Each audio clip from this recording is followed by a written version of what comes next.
రాతిని కూడా దైవంలా కొలిచే గొప్ప సాంప్రదాయం హిందూ సాంప్రదాయం. అలాంటి హిందూ సాంప్రదాయంలో దేవాలయాల్లో భక్తులు అనేక విధాలుగా తమ మొక్కులను అయితే చెల్లించుకునేందుకు తమ భక్తిని చాటుకుంటారు. అయితే ఒక్కో ముఖ్యంగా దేవాలయాల్లోకి భక్తులు ఎంటర్ అయిన తర్వాత ఆలయాల్లో ప్రధానంగా చేసే పని ప్రదక్షిణాలు. అయితే ప్రదక్షిణాల్లో అనేక రకాలైన ప్రదక్షిణాలు ఉంటాయి. గిరి ప్రదక్షిణ, ఆత్మ ప్రదక్షిణ, ప్రకార ప్రదక్షిణ, అలాంటి ప్రదక్షిణ అయితే ఉంటాయి. అయితే ముఖ్యంగా చూసుకున్నట్లయితే శివాలయంలో శివుడికి మొక్కడానికైతే సోమసూత్ర ప్రదక్షిణ అని ఒక ప్రదక్షిణ ఉంటుంది.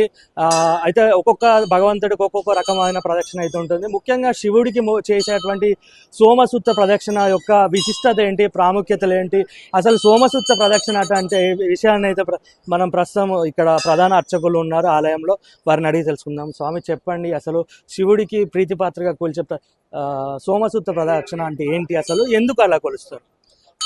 ఓం శ్రీ గణేశాయ నమః, శ్రీ సరస్వతి నమః, శ్రీపాదవల్లభ నరసింహ సరస్వతి, శ్రీ గురు దత్తాత్రేయాయ నమః. గురు బ్రహ్మ గురు విష్ణు గురుదేవో మహేశ్వర, గురు సాక్షాత్ పరం బ్రహ్మ, తస్మై శ్రీ గురవే నమః.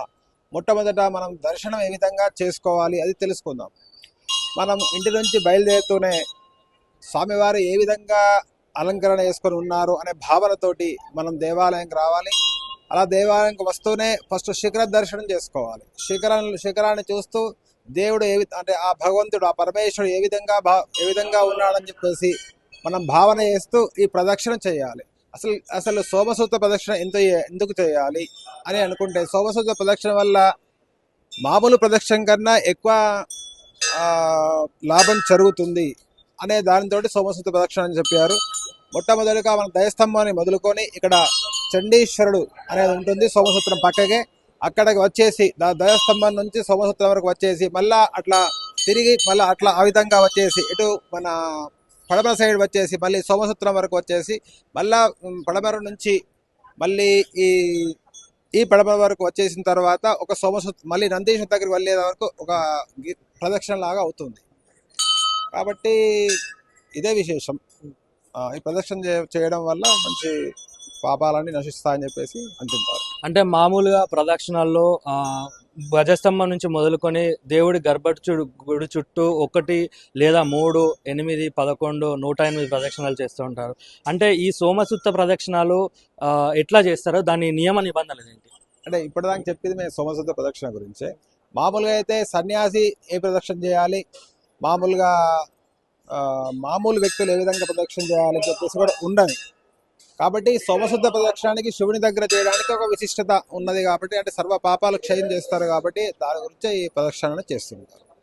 అంటే మామూలుగా శివుడి అంటే ఏ దేవాలయాల్లోనైనా ఇలానే ఉంటుందా, కేవలం శివుడికి మాత్రం? శివుడి దగ్గర ఈ విధంగా ఉంటుంది.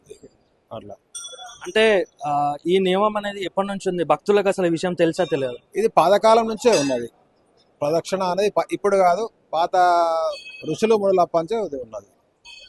అంటే ఆలయాలలో ఎక్కువ శాతం మనం చూసుకున్నట్లయితే భక్తులంతా కూడా మామూలు ప్రదక్షిణాలు చేస్తూ ఉంటారు. అంటే చాలా మందికి ఈ సోమసూత్ర ప్రదక్షిణ గురించి తెలియదు.